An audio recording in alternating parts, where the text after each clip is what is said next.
Terima kasih pemirsa Anda kembali menyaksikan program Juru Bicara.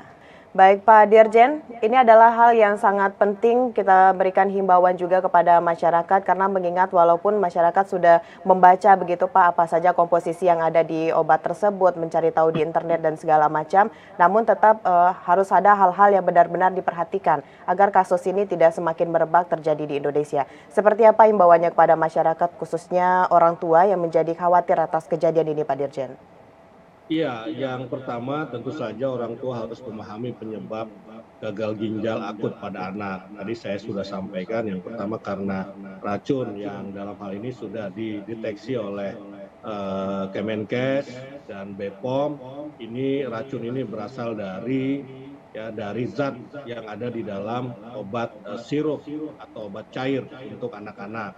Yang kedua adalah virus atau bakteri. Yang ketiga adalah dehidrasi. Nah, kalau penyebab pertama ya terkait dengan racun yang ada di dalam obat sirup karena adanya zat yang berlebihan itu, ya tentu saja ini sudah diambil langkah oleh pemerintah ya untuk tidak menggunakan lagi ya obat cair atau sirup.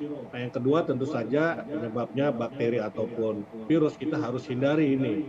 Ya, harus hindari virus atau bakteri ya. Untuk menghindari bakteri saya kira sudah ada prosedur misalnya cuci tangan dan seterusnya. Dan yang ketiga ini dehidrasi.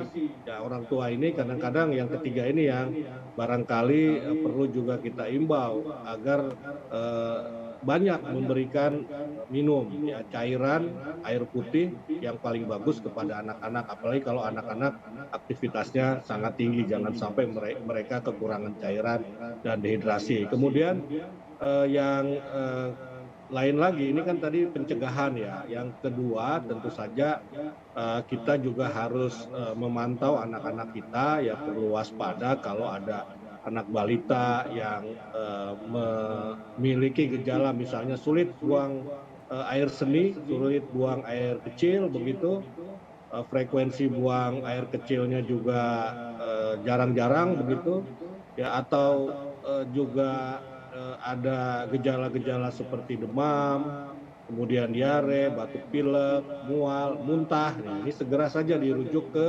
fasilitas kesehatan terdekat. Kemudian juga keluarga pasien diminta membawa atau menginformasikan obat yang dikonsumsi sebelumnya dan menyampaikan riwayat penggunaan obat kepada tenaga kesehatan. Jadi artinya begini, kalau ada anak-anak yang sudah sempat bawa ke rumah sakit atau ke dokter untuk mendapatkan pengobatan, nah ini harus disampaikan kepada dokter ya, jangan sampai atau mungkin sudah telanjur mengkonsumsi obat sirup atau cair tadi itu. Nah, ini Ya. bisa segera diantisipasi kalau kita laporkan. Kemudian sebagai langkah awal untuk untuk menyiapkan fasilitas gagal ginjal akut, ini Kemenkes melalui RSCM telah membeli antidotum yang didatangkan langsung dari luar negeri ya. Bahkan kita sudah memiliki obat ya kalau ada anak-anak yang gagal ginjal akut, tidak perlu lagi cuci darah begitu, tapi cukup dengan obat tadi begitu.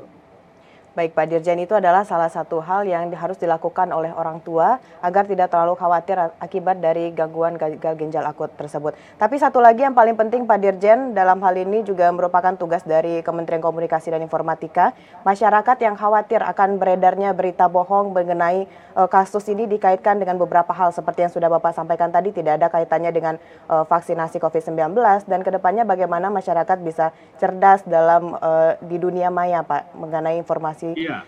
gangguan gagal ginjal akut ini.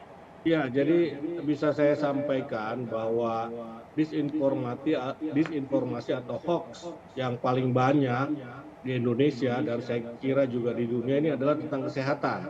Ya. Ya, tentang kesehatan paling banyak.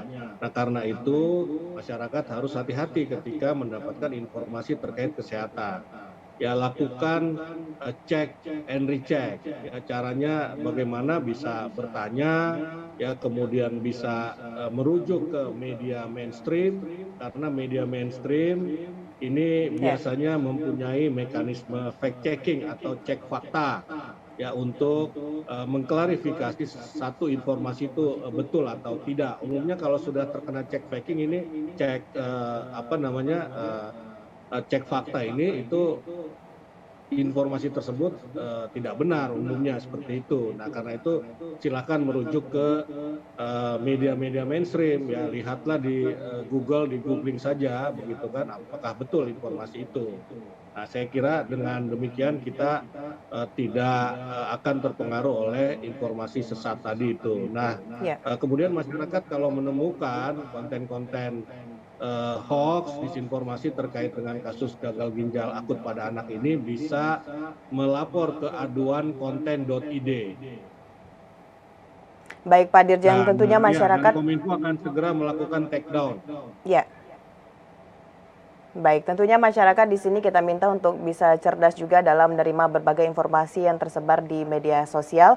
Dan dengan hal yang Bapak sampaikan tadi, pemerintah juga telah mengeluarkan berbagai keputusan dan juga hal dalam penelitian dari kasus gangguan gagal ginjal akut pada anak ini. Kita harap kedepannya segera mendapatkan solusi hasil dari penelitian yang dilakukan. Pak Dirjen, terima kasih telah hadir dan berdiskusi bersama di program Juru Bicara Kominfo pada malam hari ini. Selamat melanjutkan aktivitas Pak Dirjen, selamat malam dan Assalamualaikum.